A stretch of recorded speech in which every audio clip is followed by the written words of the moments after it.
Bakıda və Abşeron yarımadasında avqustun 6-sında hava şəraitinin əsasən yağmursuz keçəcəyi gözlənilir. Bu barədə Milli Hidrometeorologiya Xidmətindən məlumat verilib. Bildirilib ki, lakin səhər bəzi yerlərdə qısa müddətli az yağış yağacağı ehtimalı var. Mülayim şimal-qərb küləyi arabir güclənəcək.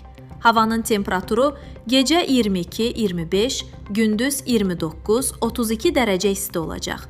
Atmosfer təzyiqi 759 mm civə sütunu təşkil edəcək. Nisbi rütubət gecə 70-75, gündüz 50-55% olacaq. Azərbaycanın rayonlarında havanın əsasən yağmursuz keçəcəyi gözlənilir.